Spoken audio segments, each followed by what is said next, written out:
Hey guys, it's Rich with your Monday Spot in the Pagan Perspective. First off, I want to apologize for the lighting.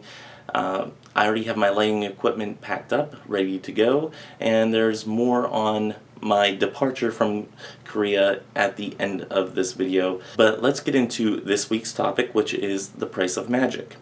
I'm not going to pronounce or even try to pronounce this person's name. I'm just going to put it right here because I don't want to butcher it. They write, "My name is, I'm 19, living in England. After discovering paganism, I've been on the path of learning. However, after posting a question in an online group, which I had joined to meet like-minded people, as there aren't many around here, I was told, remember that real magic comes with a price, be prepared to pay it. And nothing comes without a price tag. Even the most benign spells will have a price to be paid.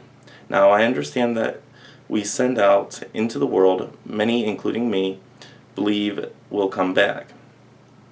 But I thought as long as you didn't hurt anyone, control their will, or send out negative energy, you are fine. Now I'm afraid to practice any type of magic in fear that bad things will happen to me.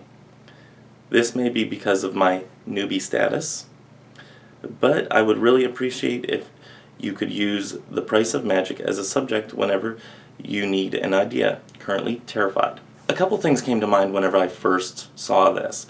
And the first thing that came to mind was, oh my gosh, this sounds like a person in a chat room that's trying to get people to not practice their craft, not practice their way of life.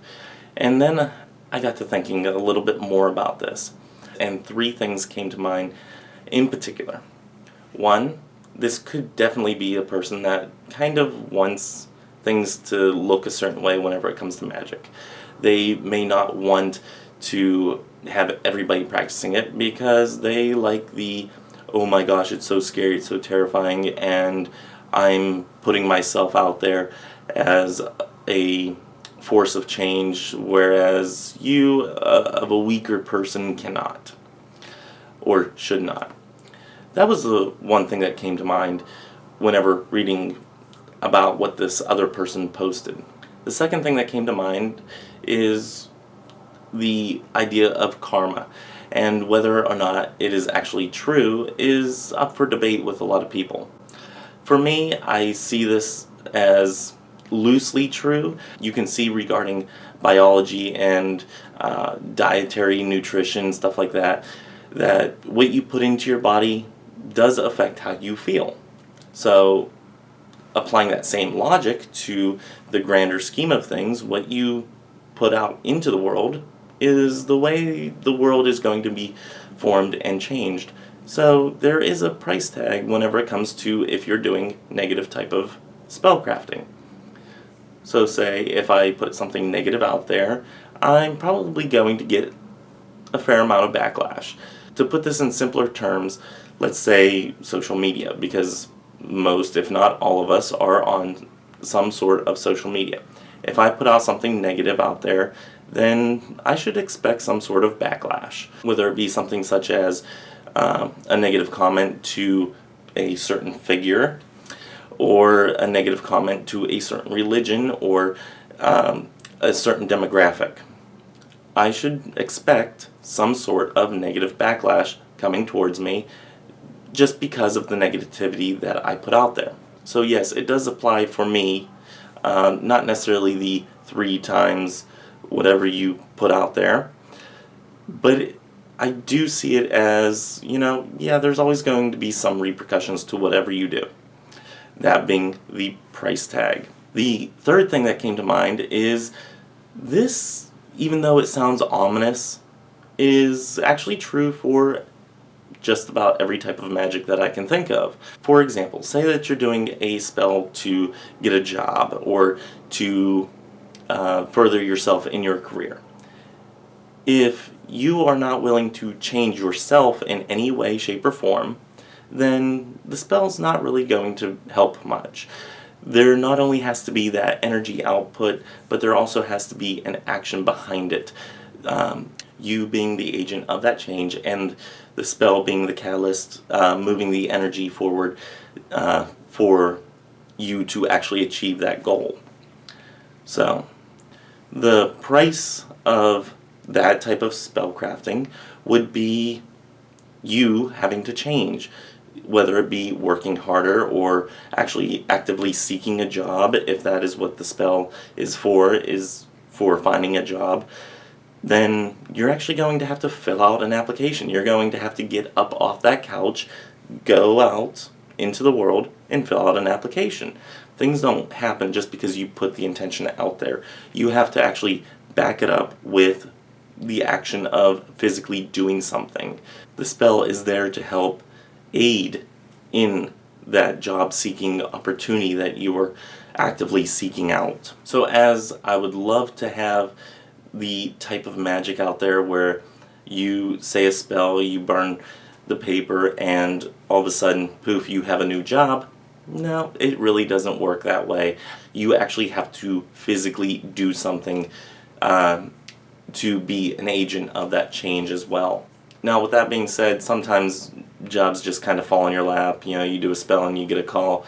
That's not what I'm talking about here. I'm talking about actually going forth and having to actually physically do something beyond that.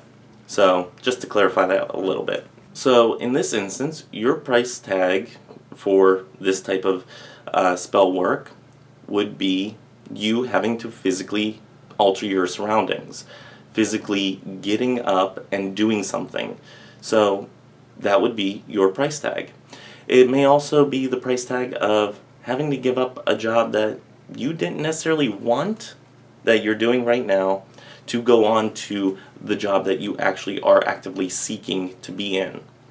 So your price tag may be giving up a maybe higher paying job to go to a lower paying job that you actually really enjoy doing.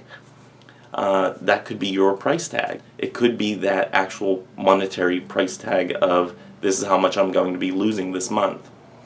So, does magic come with a price tag? Yes. Is it as ominous as the person who wrote this is making it sound? No.